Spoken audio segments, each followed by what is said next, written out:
Question, existe-t-il un lien entre le mobilier du XVIIIe siècle et le design? A priori, vous diriez non. Et au château de Versailles, ils disent mais peut-être bien que oui. Ah. Voilà. Alors Sylvie, alors elle a été enquêtée là-bas.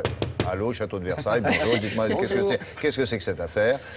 Eh bien, cette affaire, c'est que j'y serais restée enfermée si j'avais pu. Pourquoi? Mais c'est génial! Voilà, c'est l'exposition qu'il faut voir quand on aime le mobilier et qu'on aime le design. Ça n'a rien à voir avec le design. Ça s'appelle 18e aux sources du design, chef-d'œuvre du mobilier 1650-1790. Alors évidemment, on se dit ça n'a rien à voir avec ce qu'on connaît aujourd'hui, avec la forme, avec les matériaux. Évidemment que c'est du bois, puisque ce qui est extraordinaire, c'est que ça recense le mobilier de cette époque-là. Ce sont que des pièces exceptionnelles. C'est pas du tout mis en ensemble. C'est-à-dire que c'est pas des pièces reconstituées, ce qui fait qu'on voit les pièces. On peut tourner autour, on voit le travail, la facture. On les voit individuellement. Et puis on voit les époques, on voit les rois, les influences, les cours. Tout ça fait partie du mobilier du château? Non, c'est privé. C'est globalement, ça vient de l'étranger. Bon, c'est principalement en France. C'est le mobilier national aussi qui en a dans ses réserves. Bref, c'est un vrai coup de cœur. Mais le but, c'est quoi? De montrer qu'effectivement, avec ce bois, avec cette époque-là... Et c'est qu'à cette époque-là, en fait, on avait les sources du design parce qu'on commence à rentrer dans le mobilier d'usage. Le design, c'est quoi? C'est le dessin, mais c'est l'usage. C'est-à-dire que ce n'est plus que décoratif. Vous avez un bureau, il sert de bureau. Voilà. Quelque chose dans les tiroirs. Exactement. Bon. Regardez. Merci beaucoup.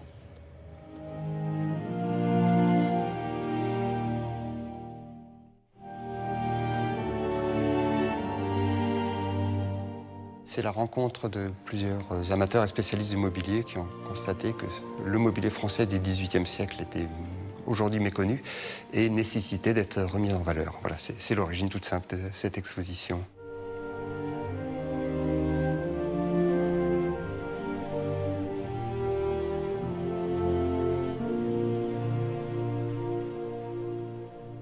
L'articulation de l'exposition se fait par différentes petites pièces consacrées à des thèmes et il fallait que les objets choisis puissent répondre parfaitement aux thèmes.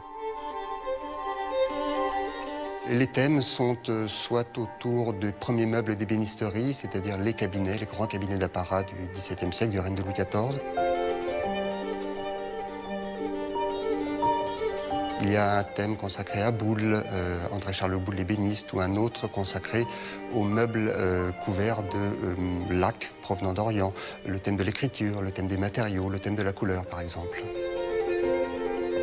Les matériaux de prédilection pour un ébéniste du XVIIIe siècle ou un menuisier, c'est bien sûr le bois. Mais il s'avère que, notamment pour l'ébénisterie, c'est-à-dire la création d'un meuble plaqué, on a eu recours au XVIIIe siècle à d'autres matériaux comme l'ivoire, l'os, les pierres dures marquetées. Mais au XVIIIe siècle, on y a ajouté les lacs d'Orient, les porcelaines, qu'elles soient françaises ou étrangères, la tôle vernie, parfois l'acier. Dans certains cas de figure, un ébéniste comme Boulle, un ébéniste comme Riesner, par exemple, dessinaient leurs propres meubles. Et dans d'autres cas, Gaudreau, qui était quand même l'ébéniste du roi sous Louis XV, ou Joubert, pouvait travailler d'après des dessins d'autres ébénistes ou d'autres dessinateurs. Et avec l'exposition, on pose la question en conclusion de savoir qui fait quoi.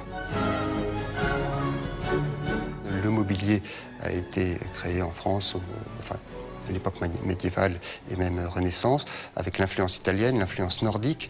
Et petit à petit, avec le règne de Louis XIV, s'installe progressivement un goût qui va être le goût français, qui est le goût qui va dominer l'Europe pendant le XVIIIe et même une partie du XIXe siècle, sinon le XXe siècle.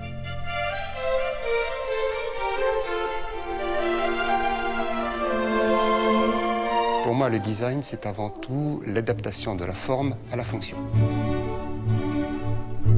Le XVIIIe siècle a beaucoup réfléchi à la fonction des meubles, a multiplié des objets de type nouveau pour répondre à des fonctions précises. Et en cela, le XVIIIe siècle préfigure peut-être le design. Voilà, effectivement, beau, on sent bien que ce n'est pas uniquement pour faire joli, c'est pour faire utile. Voilà, bon, je ne me suis pas assise dans les mêmes, mais c'est jusqu'au 22 février à Versailles. Mais comme ils ne vont pas me voir, je dormais dedans. Alors, ce matin débute le salon Déco-Off. Déco-Off, c'est un salon dédié, enfin c'est un salon, c'est un off, c'est-à-dire que ce sont les showrooms parisiens éditeurs de tissus qui ouvrent leurs portes. Après, c'est pas que, il y a aussi pas mal de... Ça donne des idées sur les tendances à venir en décoration. Parce qu'il y a Maison et Objets, salon professionnel, qui ouvre ses portes demain. Pour les pros, évidemment, on peut y aller, mais si on veut et c'est gratuit. Merci beaucoup. Au revoir.